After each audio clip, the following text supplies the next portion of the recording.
What's up, Raider Nation? It's your boy, and I am back to talk a little bit about what's going on at the Combine, trade rumors, free agency rumors, and whatever else comes into my head. First and foremost, if you guys are enjoying the content that I'm putting out there, go ahead and hit that subscribe button. Make sure you hit that bell so you get notifications as to when I am dropping stuff. That way, I'm not bombarding you and telling you, hey, check this out. I got YouTube doing it for me. Also, I'd like to give a shout out to my boy Dan at DC4L Custom Tees for hooking up this sweet Death Star shirt. That's right. That is the Death Star shirt. That is the new stadium in Las Vegas, Allegiant Stadium, along with the Death Star, the stadium's unofficial nickname. But let's get down into it. Let's get down into the nitty gritty. The NFL has made its trek out to Indianapolis, Indiana. 32 teams are now down at Lucas Oil Stadium, and they are checking out the top prospects in the NCAA. Quarterbacks, wide receivers, and tight ends are the first to go up on Thursday when they are going to start their running, their lifts, everything. But first and foremost, they have to do the measurements. So they've done their measurements. They've met with some teams.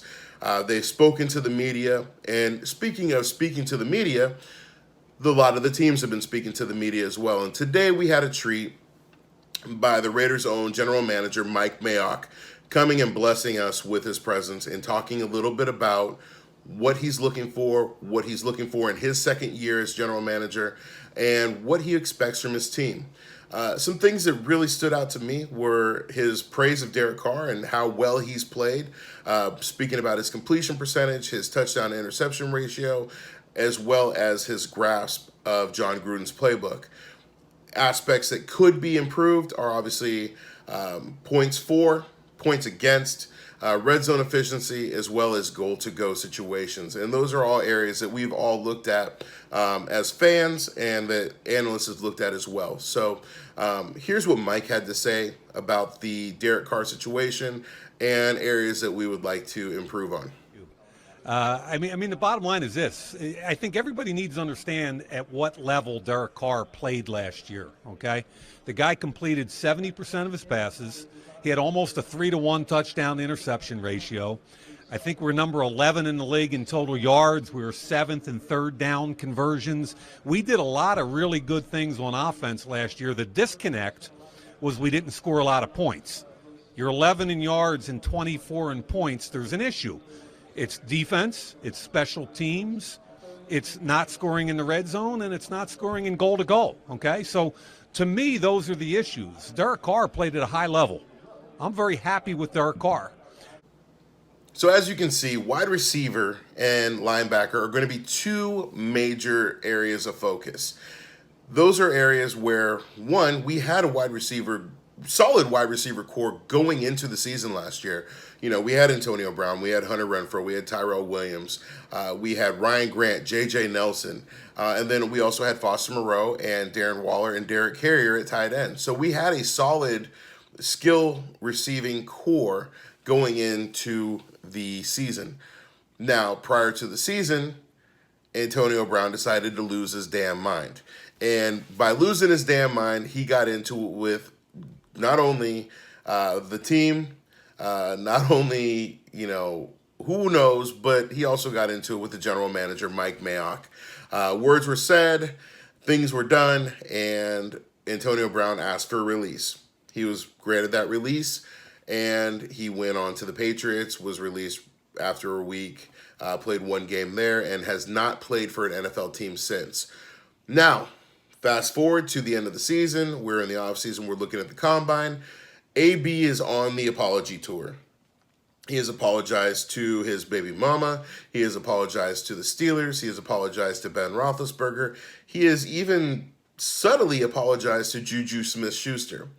Who he has not apologized to are the Oakland Raiders, the Las Vegas Raiders, John Gruden.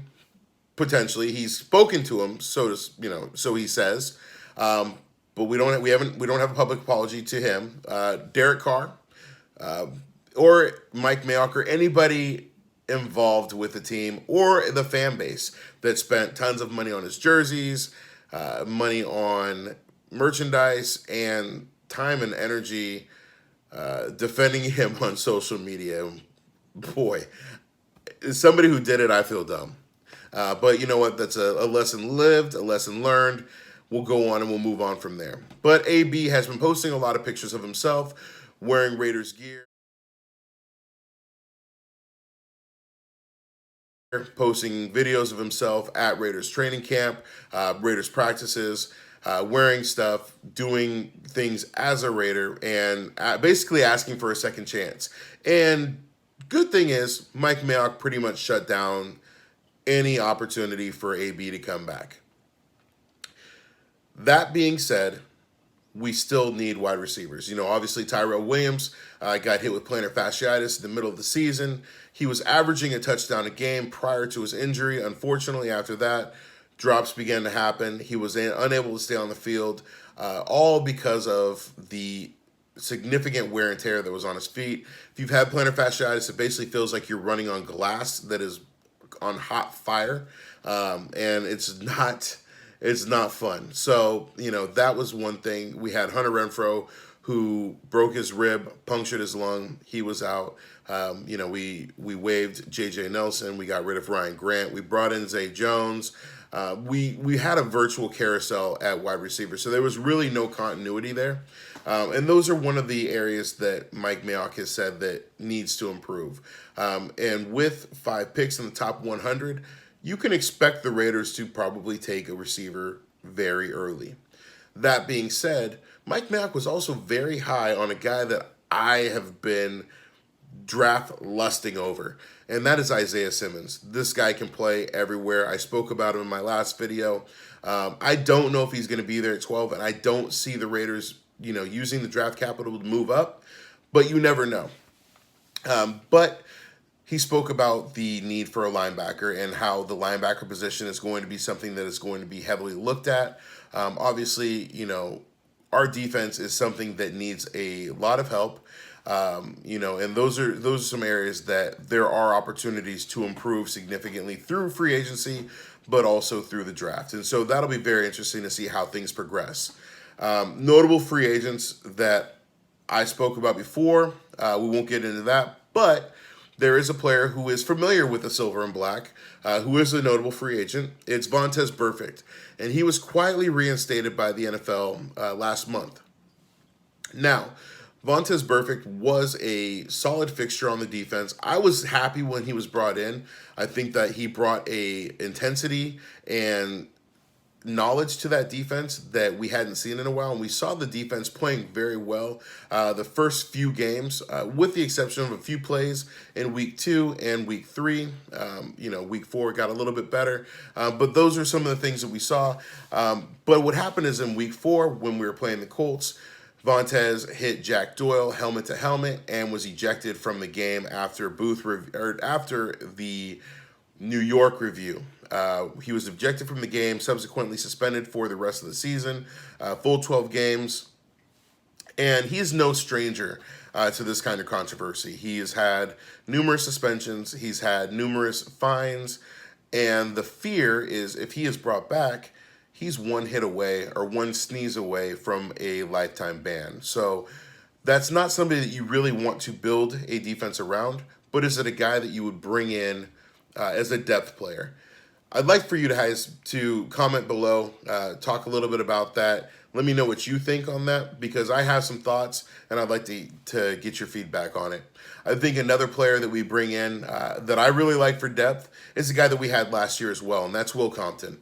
I think that Will Compton, when he stepped in those last 3 games, he played 97% of the snaps. He wore the green dot, and he played a significant role in that defense and did a really good job. I think that he has the fire and tenacity as an undrafted player, that he is going to continue to keep that motor running all throughout the game. I think that obviously we can improve at that linebacker position, but I think that he would be a good depth guy to bring in. So those are some guys that I'm looking at. Those are some players that I think are intriguing, that are interesting to me. Who would you like to see? You know, who would you like to see in free agency? And also, I would like to add, if you have more free agency questions, if you're looking to see a little bit more on free agency, my buddy Cody just dropped a YouTube video on who the top free agent targets are. So go ahead and check him out. It's Raider Cody on YouTube. You know him. You know what he looks like by now. He's all over Twitter. He's all over YouTube now. I mean, the guy is plastered everywhere. So go ahead and check it out. But once again, Raider Nation, thank you for checking us out, checking the video out. Be sure to leave your feedback. If you like it, hit me with a thumbs up. If you don't like it, tell me why and tell me what I can improve on. Drop some comments. Please subscribe, hit that bell, get some notifications. I'm going to be dropping some more of these. We got some fun coming up. And also, I've challenged a few people to do the Run Rich Run challenge for St. Jude, which I believe Rich is running on Thursday. So if you want to do that, it raises awareness for St. Jude. Rich has been doing it for a while now. But yeah, go ahead and post your 40. And if you're on Twitter, make sure you follow me at KennyKing_Jr. And yeah, look forward to seeing you guys. Look forward to talking to you. And peace out, Raider Nation.